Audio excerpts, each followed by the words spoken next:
Bueno, pues vamos a proseguir. Alors, nous reprenons.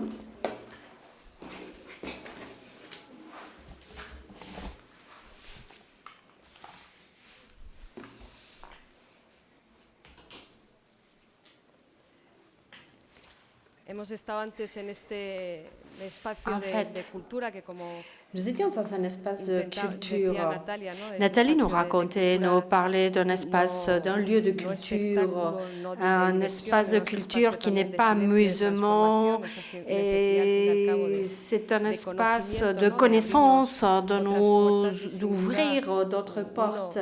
de los muchos Et creadores donc, que parmi les nombreux créateurs qui está hoy con existent, nosotros, donc nous avons es avec Abderrahmane nous Sissako, Abderrahmane Sissako. Donc, donc c'est un créateur qui nous ouvre donc des univers d'une magnifique beauté, d'une élégance, d'un détail, et qui nous amène vers des réalités, qui nous amène à changer la manière que nous avons de regarder le monde. Donc, on lui a demandé, on lui a imposé une phrase, vivre, ce n'est pas se résigner. Cette phrase de Camus, en fait, l'œuvre de Abderrahmane suit cette ligne, suit ce postulat. Donc c'est pour cela que nous lui souhaitons la bienvenue, nous lui donnons le micro et nous l'écoutons.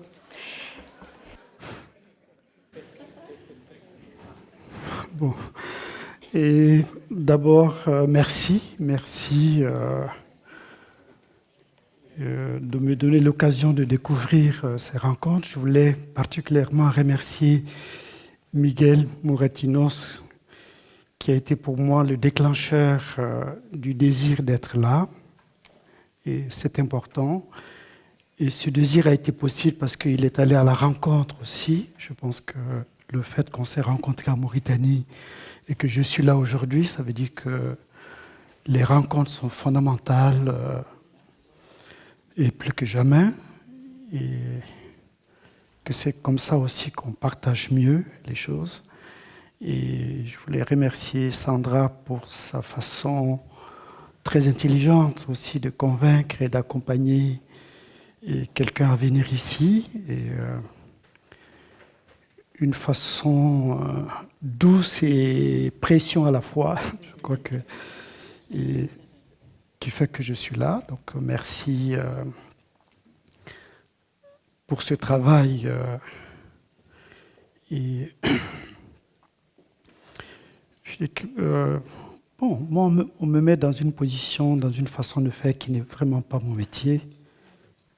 Et de parler, de dire des choses. Je crois que la chose la plus importante et fondamentale que j'apprends en étant ici, c'est de vous avoir écouté ce matin. Et tous ceux qui ont intervenu, pour moi, c'est très très riche. Et donc c'est justement pendant ce moment de silence de moi que j'apprends. Et donc en ayant la parole, en me donnant la parole, je pense aussi à ce proverbe congolais qui dit que lorsqu'on vous donne la parole, ayez pitié de ceux qui vous écoutent. Donc je ne vous envie pas, en quelque sorte. Et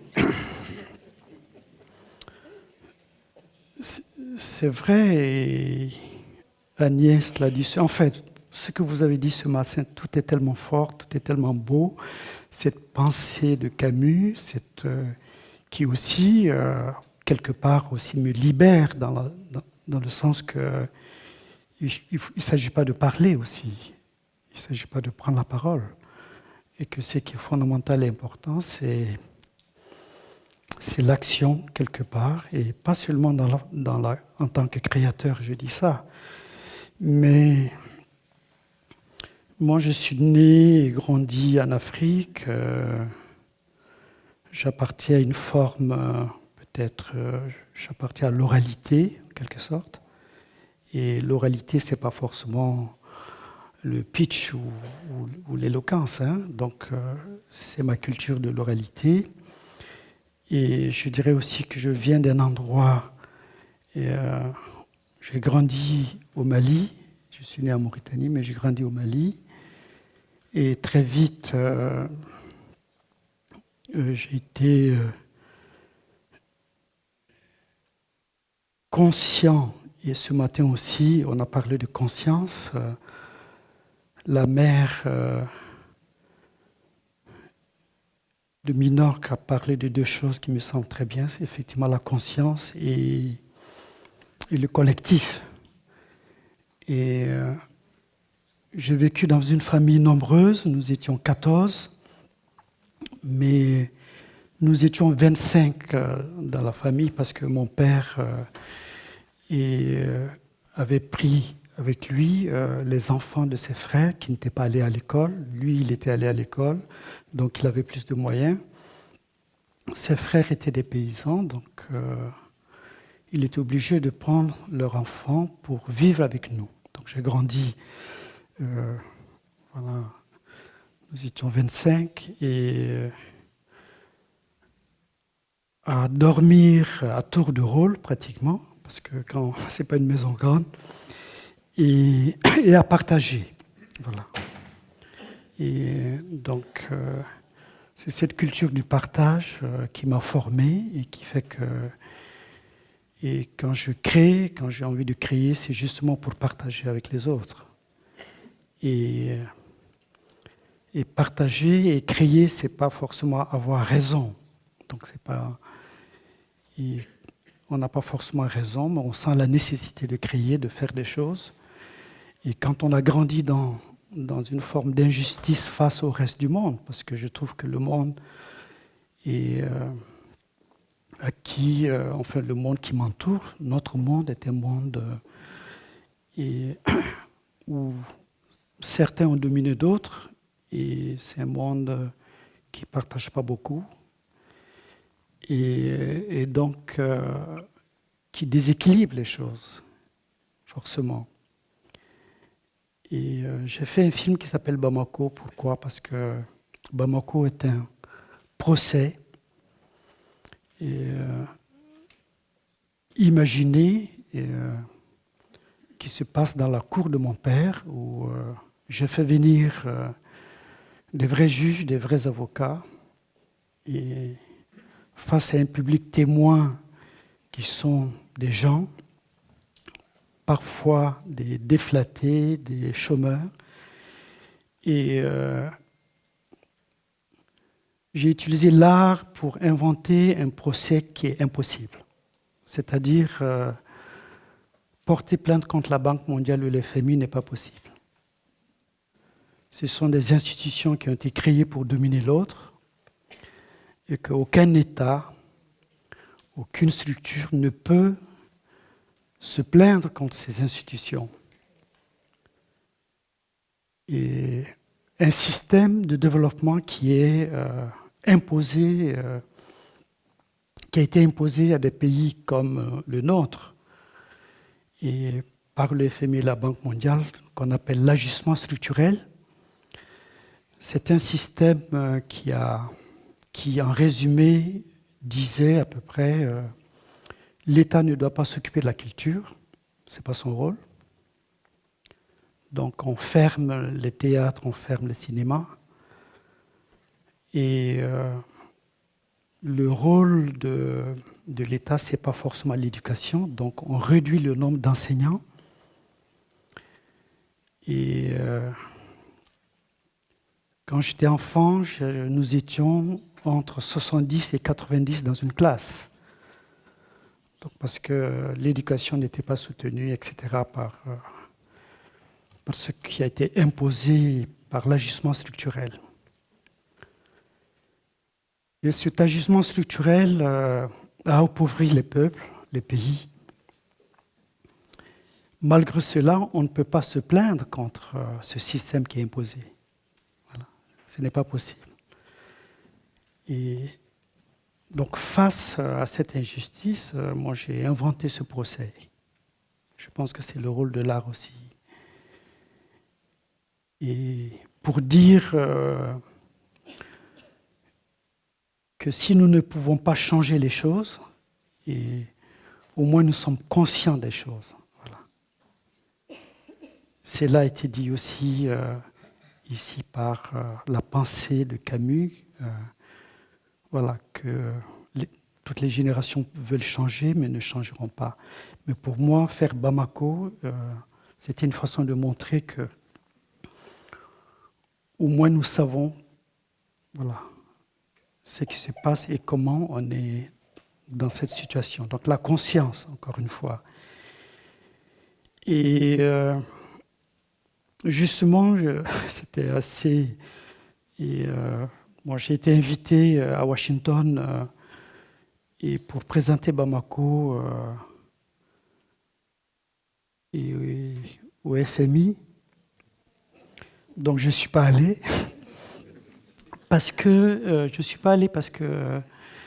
et je serais face à une salle d'économistes et beaucoup de gens et qui allaient me mettre dans une position de contradiction et sans savoir que je ne cherche pas à avoir raison. C'est ça. Et je n'ai pas fait ce film pour ça. Donc, je reviens sur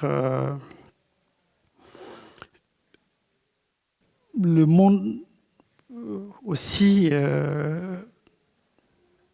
Si je viens de l'oralité et que je n'ai pas beaucoup lu ni écrit, mais j'étais entouré dans ma famille et dans les voisins d'une forme d'échange qui me semble fondamentale, c'est-à-dire s'intéresser à celui qui ne sait rien.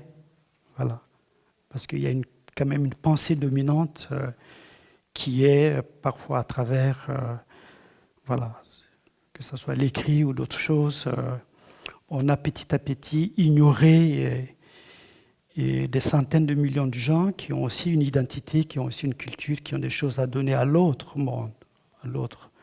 Mais cet échange a très peu existé. C'est-à-dire qu'on parle souvent de l'Afrique, mais l'Afrique parle très peu d'elle-même ou n'est pas écoutée. Parce que la pensée dominante a conçu les choses de cette façon. Et je pense que quand on conçoit les choses de cette façon, on s'appauvrit soi-même. C'est ça la réalité. Donc on n'est pas dans un monde de partage, on est un monde qui conçoit les choses. Et aujourd'hui, comme vous voyez, tout part très vite et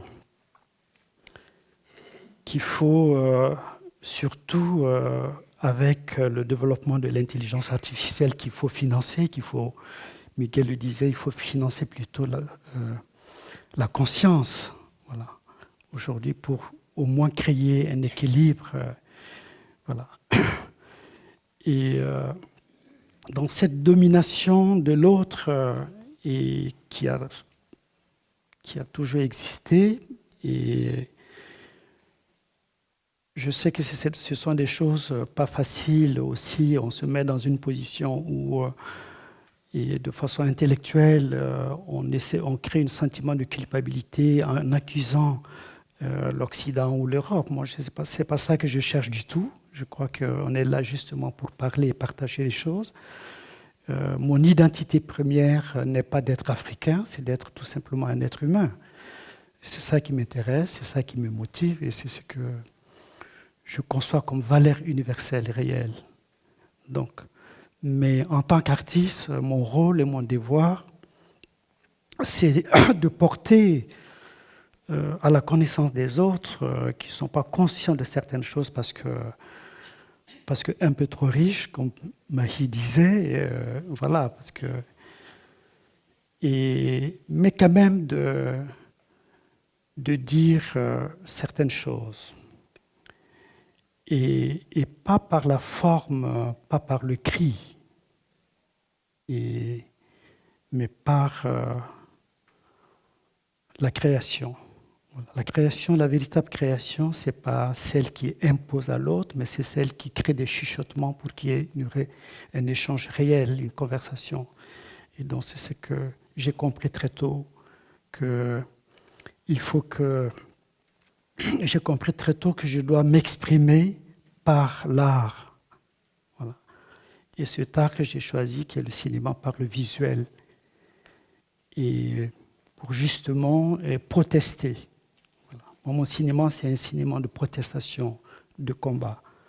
Et si j'ai parlé de Bamako, qui était quelque chose contre la Banque mondiale, j'ai fait d'autres choses aussi, qui parlent d'autres choses. Donc, cela me semble extrêmement important. Et Aimé Césaire, qui est un auteur qui a fait partie aussi de mon éducation, et comme d'autres disaient que le grand drame de l'Afrique a moins été son contact tardif avec le reste du monde, mais c'est surtout la manière dont ce contact a été établi.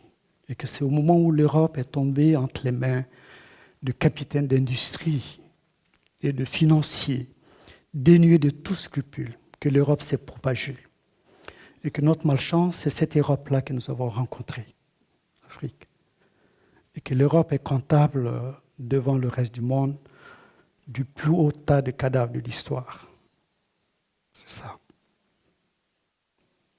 Et donc, quand on dit ça aujourd'hui, et qu'on le répète, c'est extrêmement important. Parce que assujettir et esclavagiser et coloniser, c'est-à-dire appauvrir, et ce n'est pas fini, et ça continue. Et quand je dis ça, je ne dédouane pas du tout nos systèmes politiques en Afrique, qui profitent bien évidemment de cette situation.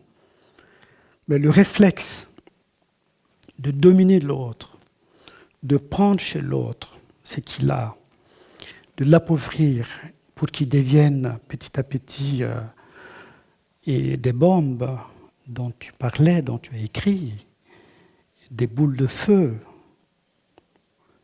et le vrai danger dont fait face aujourd'hui l'humanité. Et au lieu de partager mieux ce qui nous appartient à tous, on préfère créer des murs, voilà. Et tous ces murs qui sont bâtis aujourd'hui pour séparer ceux qui sont pauvres et qui nagent pour venir de l'autre côté, toutes ces fortunes qu'on met dans Frontex et toutes ces choses-là, pensant se protéger contre la misère, ce sont des leurres totales. Voilà. Aucune humanité ne peut s'épanouir en créant des barrières physiques. C'est impossible. On se protège un temps,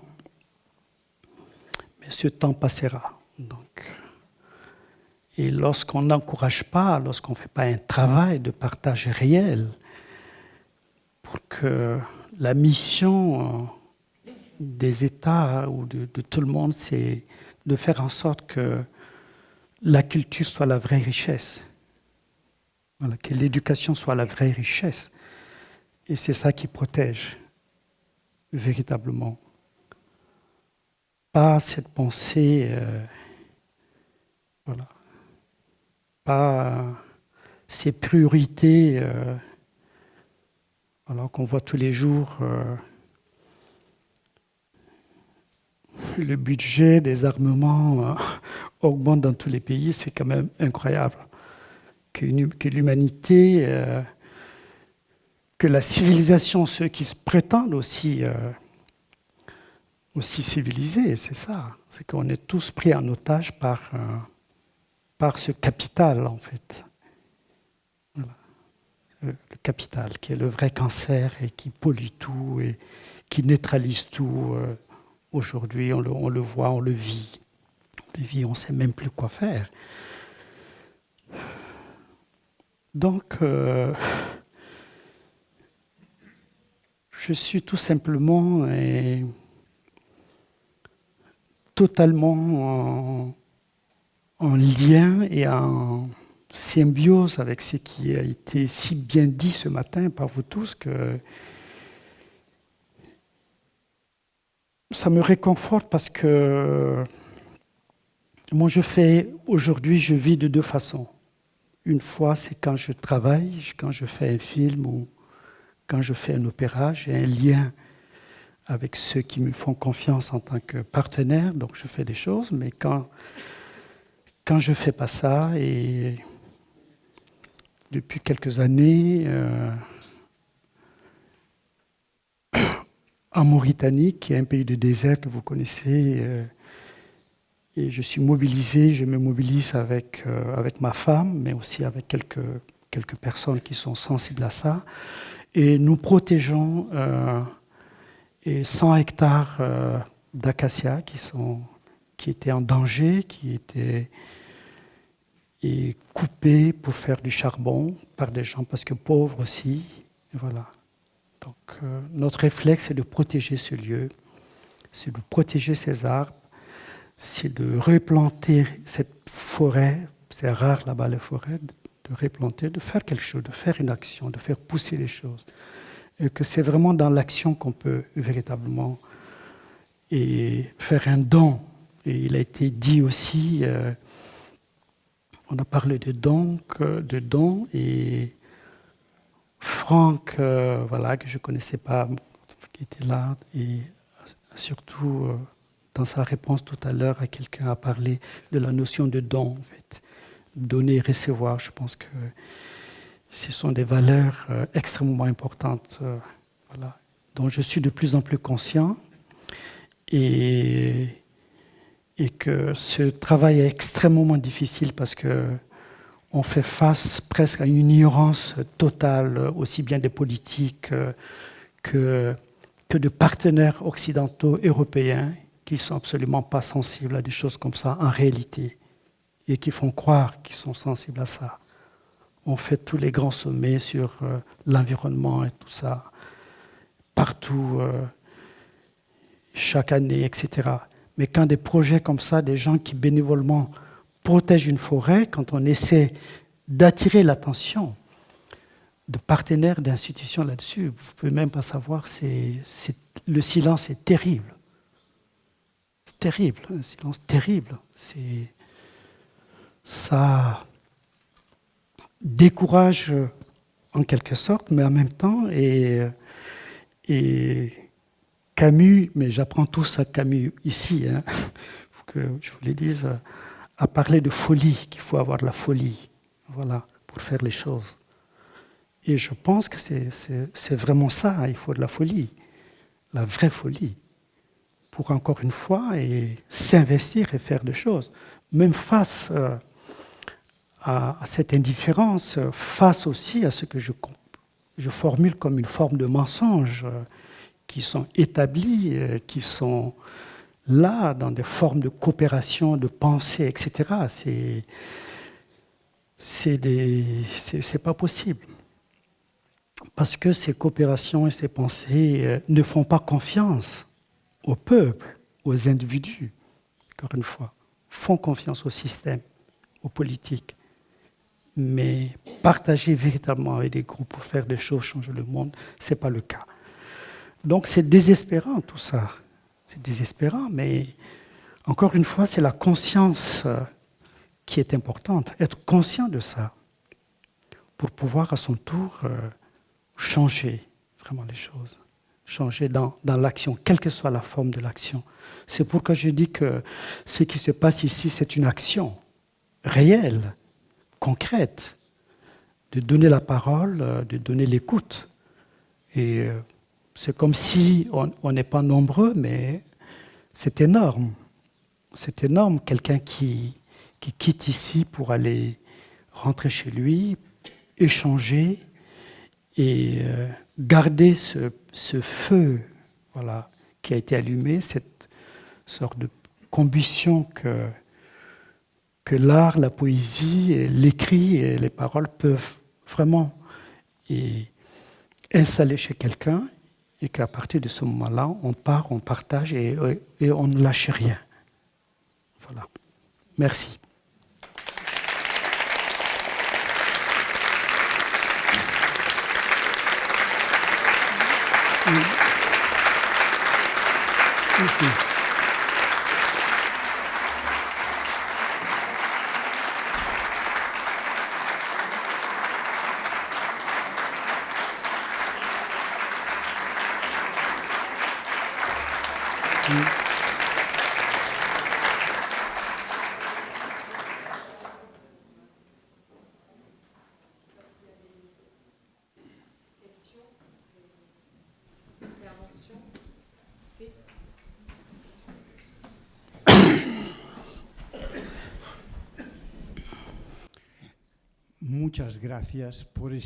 Grand merci de ce discours si lucide. Aujourd'hui, notre maire a dit que la crise climatique... Un moment, s'il vous plaît, oui, un moment.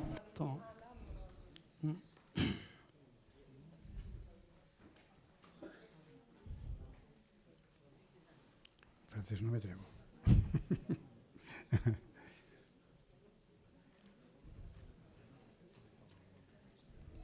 Ok. Je vais le faire. Bien, merci beaucoup. Un moment, s'il vous plaît, je vais me connecter. Une seconde. 3.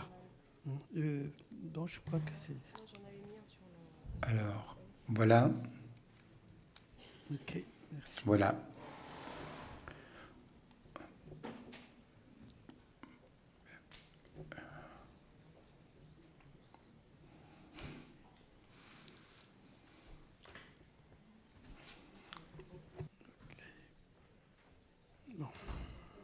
Oui.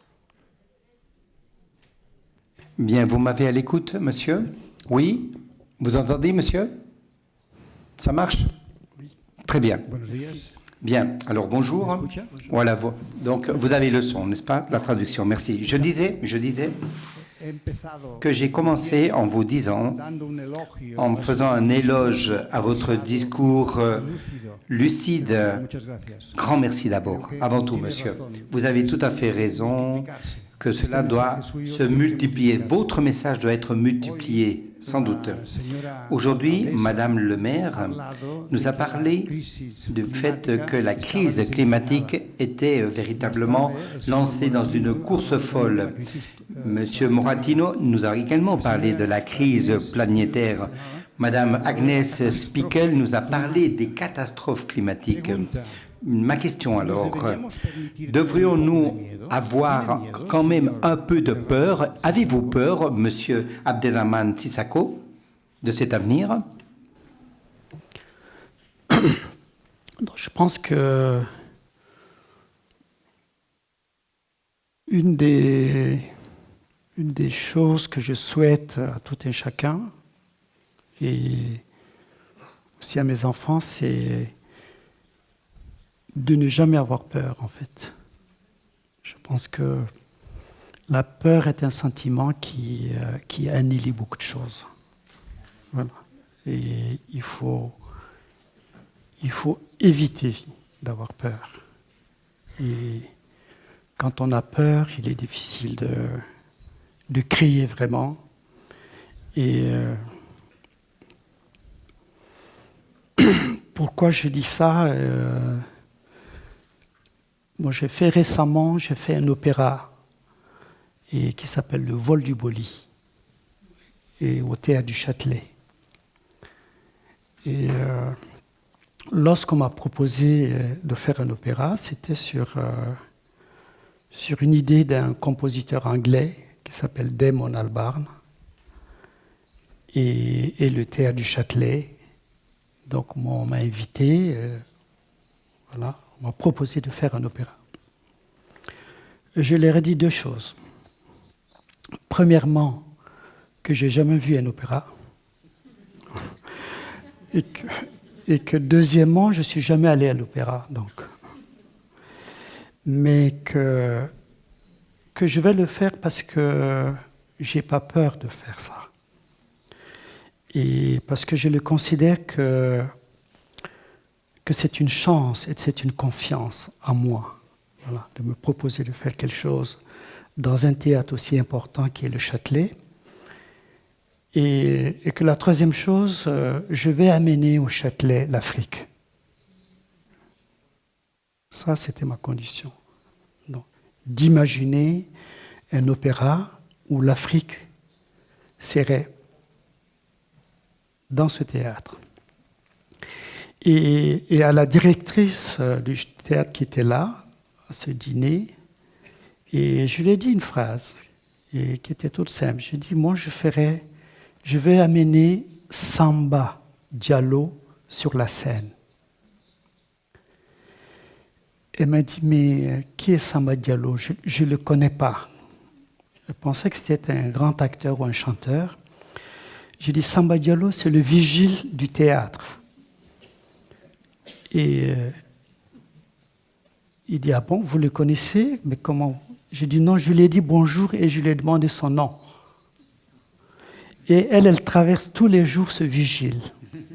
Elle ne sait pas comment il s'appelle. Voilà. Et donc, c'est pourquoi j'ai dit, je vais amener Samba sur la scène.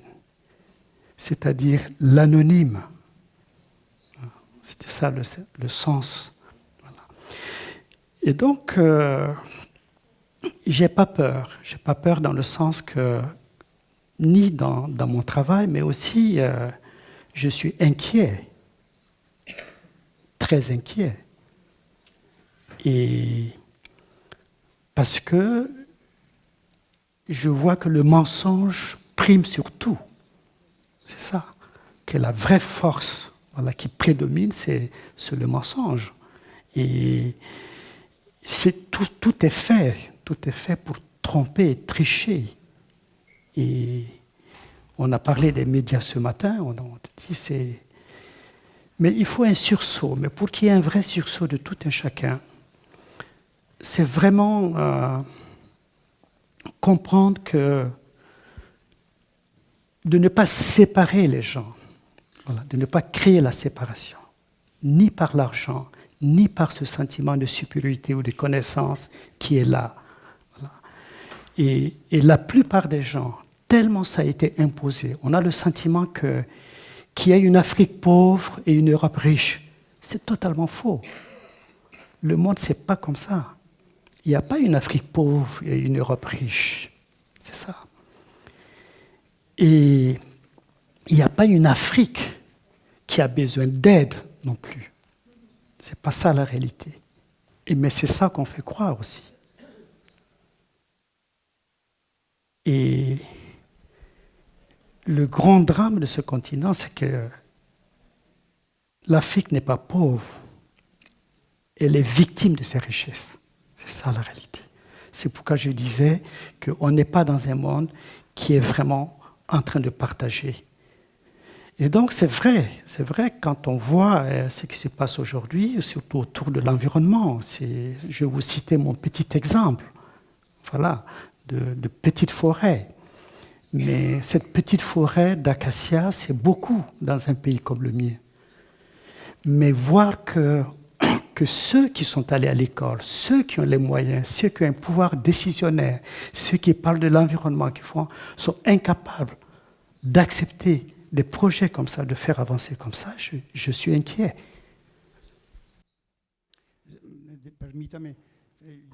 Permettez-moi, moi je suis médecin et grand-père vraiment apeuré. Et je pars de mon expérience médicale que quand on vous dit « vous avez un cancer, monsieur », ce diagnostic, si négatif, provoque chez cette personne un besoin de changement. Je vais commencer à changer ma vie. Si je peux faire quelque chose, je peux me guérir.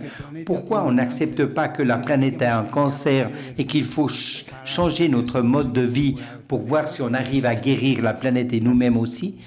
Merci. Bon, je ne suis pas...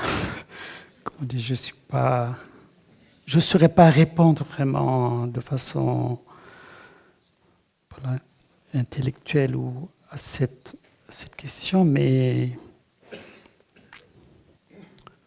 voilà, je ne saurais pas vraiment répondre. Je pense tout simplement qu'on a petit à petit, tout est fait pour transformer l'homme. Et encore une fois, et je reviens à Camus qui parlait du bonheur. Voilà, j'ai appris ça aujourd'hui aussi. Et quand on définit le bonheur, on ne l'aura jamais. C'est ça. Mais on a fait en sorte que le bonheur se définisse. Voilà, on crée des images, on crée des formes, tout est Zara, H&M et machin. C'est un peu ça, c'est le conditionnement.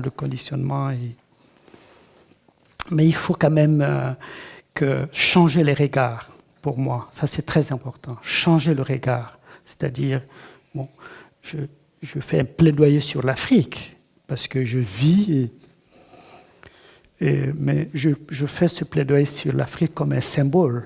Il faut changer le regard sur ce continent. Il ne faut pas croire que c'est tout un continent qui veut partir. Ce n'est pas vrai du tout. Les gens sont sur place, se battent sur place, vivent sur place, sont heureux sur place, sont malheureux sur place. Certains gagnent, d'autres perdent. Voilà, l'énergie est là. Il y a une force vitale incroyable. Voilà, incroyable force vitale, une énergie réelle. Et aussi un partage réel, des collectivités. Tout c'est une réalité. Mais cette réalité immense qui a une vraie force, elle est totalement ignorée. Voilà. On ne parle que... Voilà. Et on va jusqu'à penser que s'ils sont là, je vais dire en Europe, que c'est jamais une richesse, que c'est un danger. Mais c'est totalement absurde. C'est totalement absurde. L'échange ne peut être que bénéfique. Je ne dis pas qu'il faut ouvrir les frontières, etc. Je ne parle pas de ça. Mais je parle du regard qu'on pose sur l'autre. Voilà.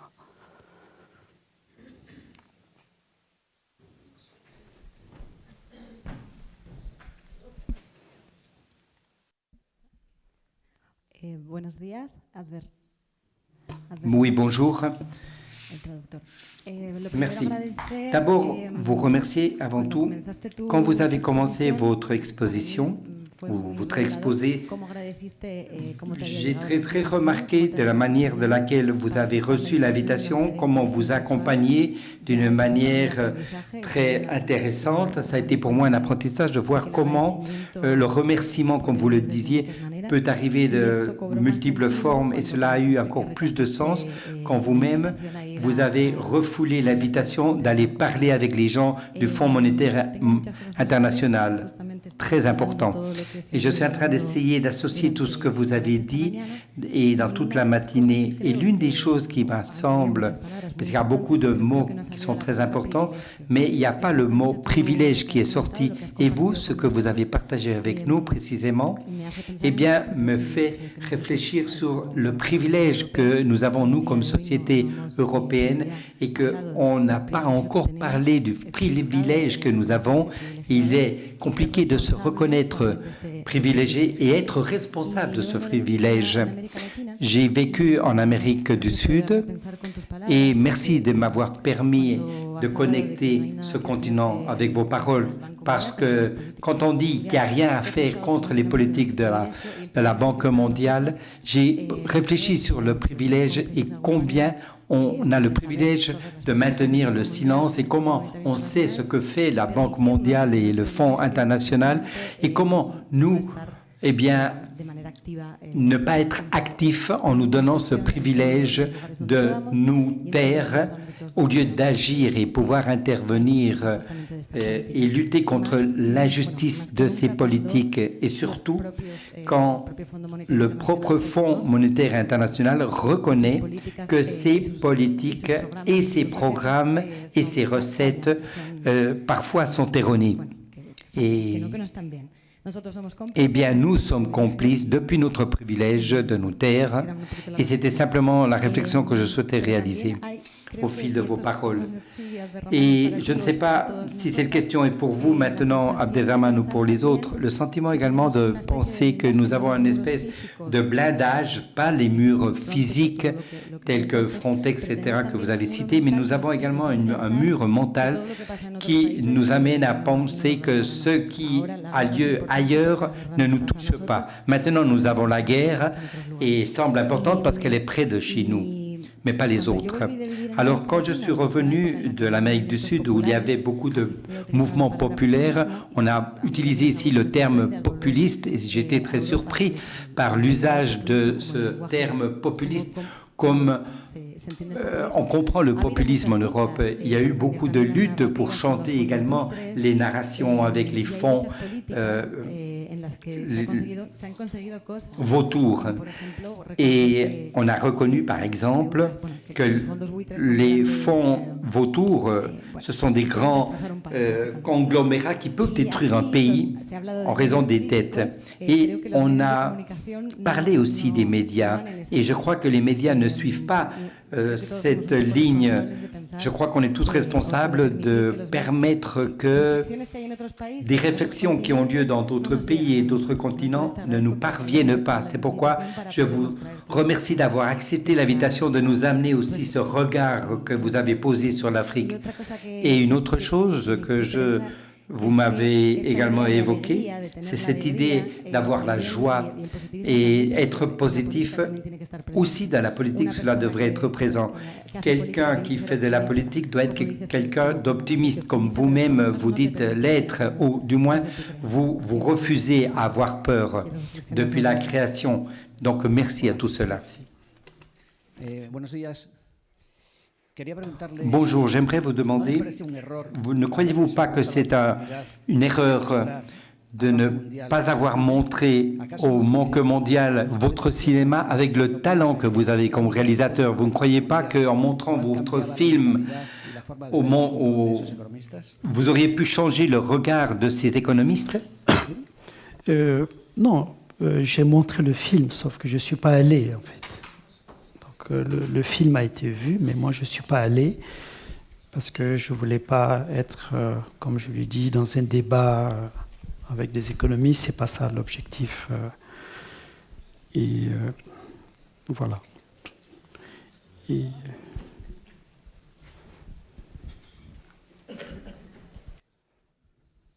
Hi. Just want to thank you so much for your talk. Bien, merci beaucoup de votre présentation.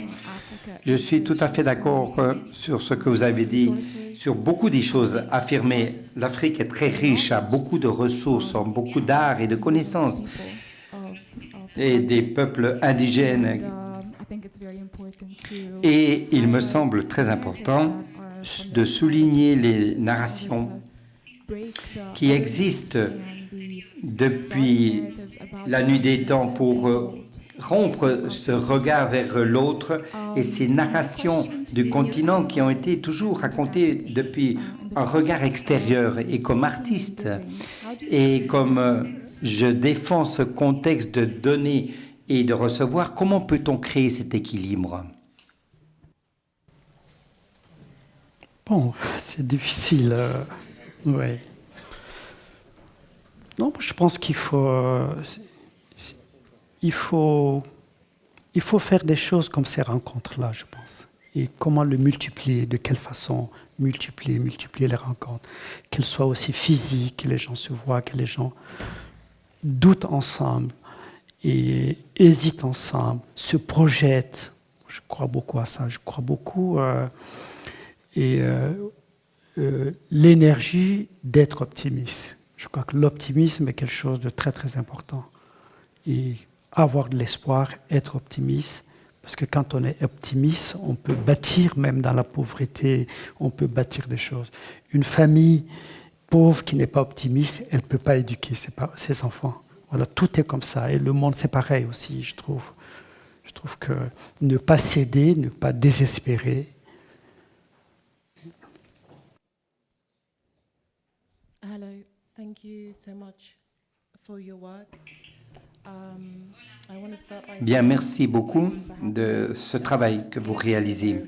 Je voudrais commencer par vous dire que attendre le bonheur, eh bien, ce bonheur est arrivé d'une manière très claire à un moment donné, et c'est très important de la manière que je fais des films. Vous avez parlé sur les histoires orales, l'oralité, n'est-ce pas? Et en Algérie, c'est la manière dans laquelle nous recueillons nos histoires, nos récits. Et c'est merveilleux parce que au Niger, je dis bien, c'est bien la manière dans laquelle nous recueillons les histoires par le biais de cette oralité. Et les histoires se transmettent de génération en génération par oralité. Et j'aimerais vous demander comment dans votre œuvre, comment est-ce que vous faites cette danse entre les faits réels et la fiction? Comment vous établissez cela?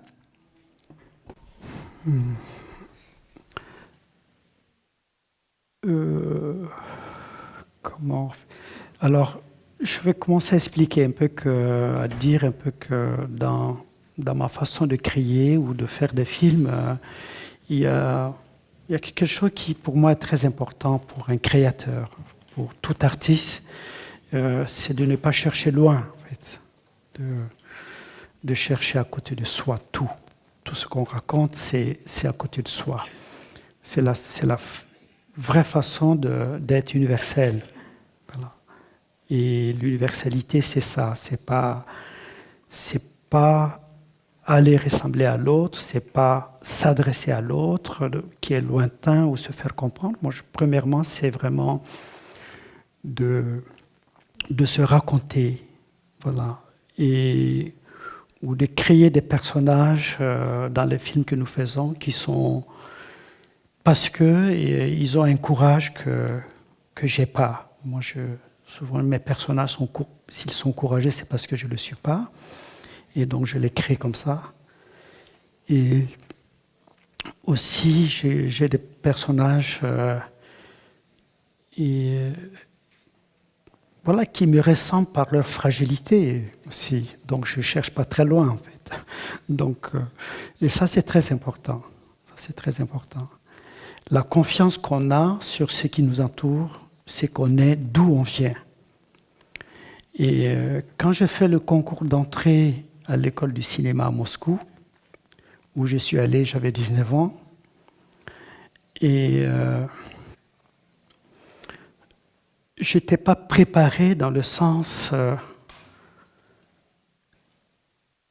occidental du terme, c'est-à-dire pour être cinéaste, il faut être cultivé.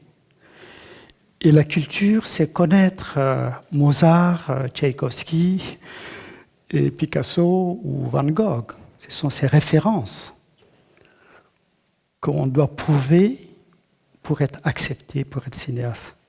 Et ce sont des choses que moi, je ne savais pas du tout.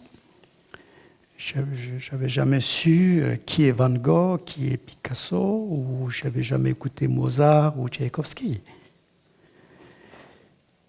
Mais j'étais convaincu d'une chose, que dans ma culture, dans mon identité, il y a une musique que j'écoute aussi, voilà, qui est universelle aussi, comme Mozart peut l'être, comme Tchaïkovski peut l'être. Quand je dis changer le regard sur l'Afrique, c'est justement ça.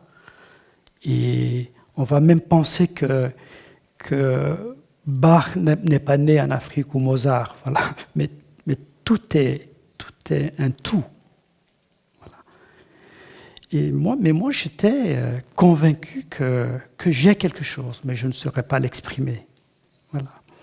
Et si je ne connaissais pas la peinture dans le sens des tableaux, j'ai grandi dans une cour où le linge sèche, et tantôt c'est un pain jaune-vert, après ça change, après c'est... Voilà. Toute la journée, j'ai l'impression, mais c'est après, c'est aujourd'hui que je dis ça, mais j'ai l'impression que mon regard est nourri par quelque chose, voilà, qui a du sens. Ça a du sens quand on est enfant et que devant soi se passent des choses. C'est ça qui a du sens. Donc valoriser tout lieu et tout moment. Et, voilà. Mais c'est ça le vrai danger aujourd'hui, que la valorisation des choses, soit c'est une identité culturelle qui est prédominante, ou ce sont des lieux qui sont prédominants. On a fait en sorte que les capitales du monde, c'est 5. On va dire c'est Washington, c'est Barcelone, c'est Paris, c'est Londres. Voilà, que c'est ça le monde. Et Pékin, voilà, c'est ça. Mais le monde ne peut pas être défini comme ça. Mais on l'a défini comme ça. Et on l'impose comme ça. Et on nourrit les enfants comme ça. On les éduque comme ça dans les petites écoles. Ils grandissent comme ça. Ils ne grandissent pas avec une identité universelle. en disant je suis espagnol, je suis finlandais et j'ai ça, mais le Burkinabé il a sa culture, ou le Rwandais a sa culture, a des choses, et qu'on a des choses à partager, on a des choses à échanger. Moi j'ai appris énormément quand j'étais à Moscou, quand j'allais voir le ballet ou j'allais au théâtre, j'ai appris, j'ai rajouté ça à ma connaissance. Mais sauf que les gens avec qui j'étudiais, qui avaient ces connaissances, n'attendaient absolument rien de moi. Non. C'est-à-dire, je ne peux rien leur donner dans leur entendement. C'est ça qui est pauvre. Et c'est ça qui appauvrit notre humanité. C'est ça la réalité. Et donc, je ne sais pas si c'était la réponse... Et elle est indirecte par rapport à votre question, mais je pense que ce qui est fondamental, c'est se définir riche, d'où qu'on vienne, qui que l'on soit, se définir riche, fort, et se définir aussi utile. Parce que si on pense que c'est les autres qui doivent changer les choses, rien ne peut changer. Donc il faut que chacun se sente utile et fasse le changement.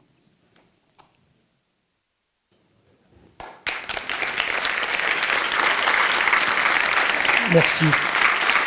Merci.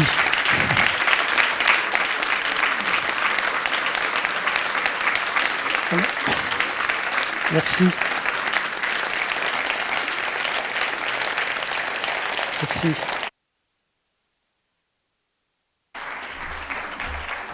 Merci énormément, Abderrahmane, de nous montrer comment ta dénonciation se fait sans cri et se fait dans cette douceur et à travers ta sagesse.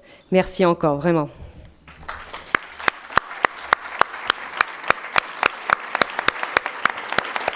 Bueno, pues nos vamos ahora a comer. Bien, nous allons donc prendre le déjeuner et nous revenons à 16h, s'il vous plaît, un peu avant, pour démarrer véritablement à 16h avec Laura Fernandez.